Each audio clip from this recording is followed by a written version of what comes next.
ẹ̀bà kálájọ kẹ́ òye. ẹ̀bà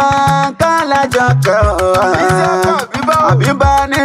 sọjọ́ bí ẹ̀bà kálájọ kẹ́. ọmọ ẹ̀jẹ̀ mọ̀ fún àrókù. Ìlọrin Àfọ̀njá ilé ìyá rẹ̀ ẹ̀wù ọmọ ẹ̀wù. bàbá kálájọ káde àjọkáde ọmọ Wùmí mọ̀rẹ́ bàlẹ́dà àwọn bàbá rẹ̀ Ìsíákà mi bá ní jẹ́ ọmọ Wùmí mọ̀ pé ó máa gbóhùn ẹnu mi dáadáa kan ó pọ̀ lọ́rọ̀ ọmọ ìyá ọ̀la ní kí ọ lọ́wọ́lọ́wọ́ orí ọ̀sẹ̀ yìí sàmọ́dún ọ̀dọ́ ìṣó ọdún rẹ̀ ló máa ṣe ọ̀nà sọ́dún bànújẹ́ ayé òní jalè wọ́n pé wọ́n ní gbà rẹ̀ tí wọ́n wà lọ́wọ́ níjọ́ra máyé àbíbá o àwọn èèyàn rẹ̀ ni wọ́n rán mi wá bí o àwọn ọmọ ìyá rẹ̀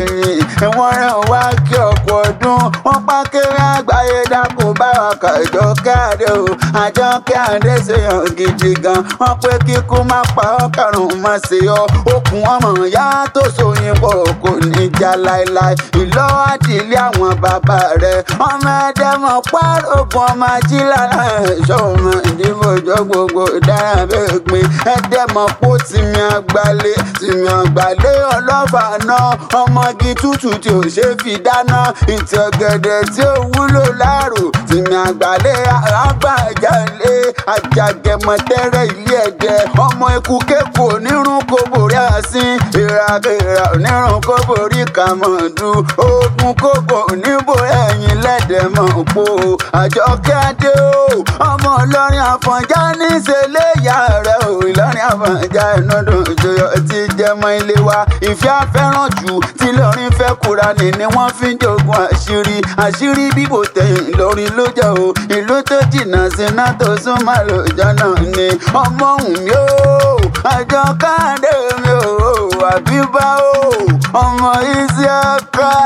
ó sọ bí yìí wá tún ṣe tẹ̀mí sí nínú owó inú ọ̀la pẹ̀lú dẹ̀ra pẹ̀lá èkún tí ń ṣe balẹ̀ wọ̀rọ̀ ilé ayé rẹ̀ ò ní dojúrú ò ní bùrìbùrìn kó bá wọn jíjó ẹ̀sìn láyé àrídùnnú rẹ̀ kò ní dìbànújẹ́ mọ́ lọ́wọ́ a ṣe ìsàmọ́dún ọdún rẹ̀ ló máa ṣe òye.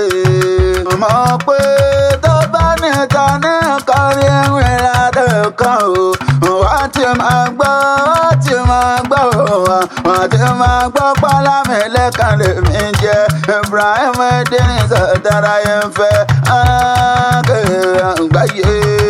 àgbọ̀n tún gbọ́ ní sẹ́wé lọ́dọ̀ tiwa kan òkú olóró ìyá ọ̀la. ẹ̀bà kálájọ kẹ́ òye. ẹ̀bà kálájọ kẹ́ òye. àbíbá ní sọjọ́ bí ẹ̀bà kálájọ kẹ́.